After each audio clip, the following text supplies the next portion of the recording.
Today we're going to talk about a rum that was made by a bourbon guy for a bourbon guy.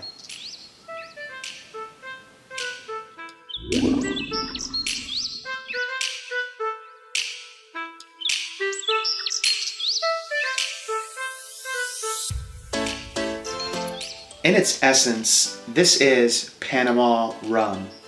So sugarcane that is grown in Panama, chopped up, turned into molasses, fermented, distilled, aged and bottled in Panama. So Grandeur is, in its heart, Panama rum.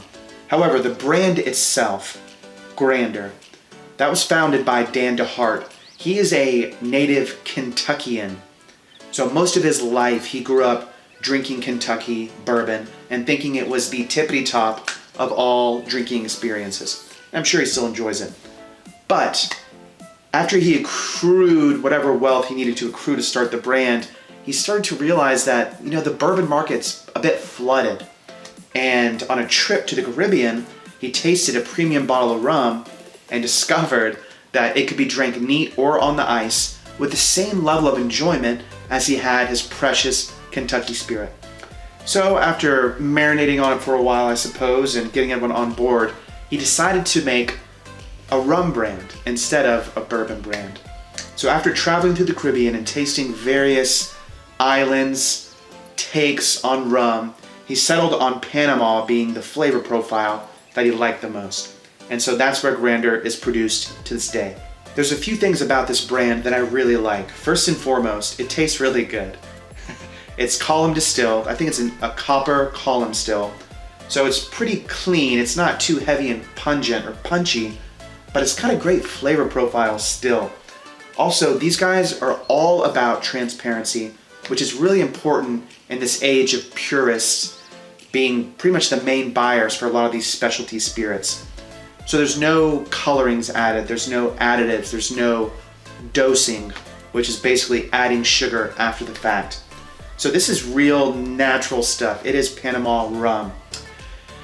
Now, you may have seen, not in Alabama because we can't technically get it here, Grandeur as an 8-year, right? I think they have 4 different selections. But this is the 8-year single barrel.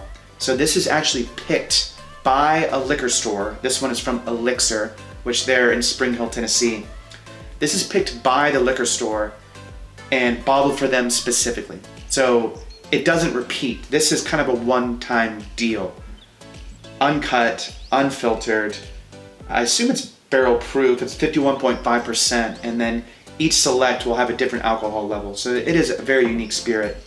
I'm really excited to try this with you guys.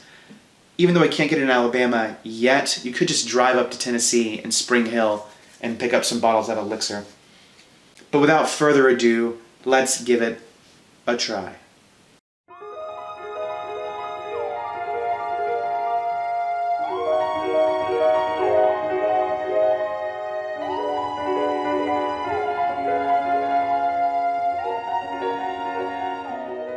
So we've got a very pretty pale brown. There's these hues of yellow and orange in it. Pretty clear. I thought it may have some kind of murkiness because it's unfiltered, uncut, but it's really clear and clean and really pretty. So the distiller must know what they're doing. I believe that this is first fill ex bourbon barrel casks that this is aged in. And again, this is a single barrel select, so basically what happens is the owner, Dan DeHart, flies to Panama, picks selections of a few barrels, 3 to 5 barrels that he really likes, brings it back, and then the store owner, who actually is buying the barrel, decides which one he likes the most. And again, this is Elixir's pick. They're out of Spring Hill, Tennessee. I absolutely love the bouquet on this. It's like caramelized banana bubblegum, but it's also a little bit floral. Not perfumey, but like just a gorgeous flowers aroma, but backed up with this caramel and banana bubblegum. I mean, there's really nothing I've smelled quite like it. Very unique nose. And it's gorgeous. And you're not really getting any heat like I would expect. This is uncut at 51.5% alcohol. So you'd expect at least a little bit of alcohol kind of in there, but it's really not there. Great aromas.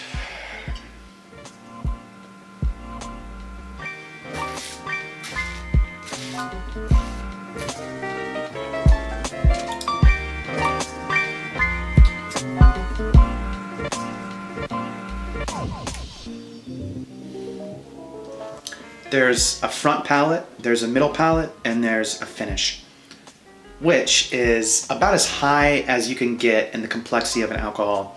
To have a complex, unique nose and to have those stages of movement throughout the palate makes this a very great, unique, high-quality rum.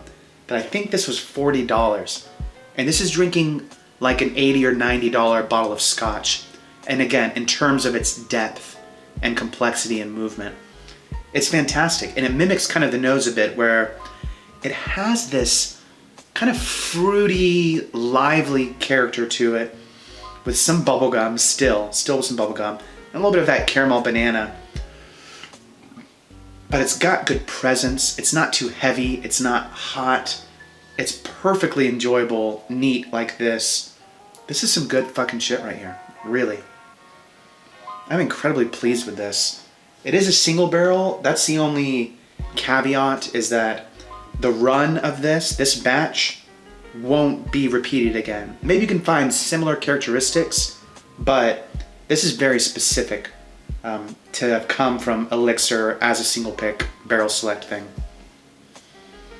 That being said, it's just goddamn delicious, man. I recommend you try to get your hands on a bottle of this.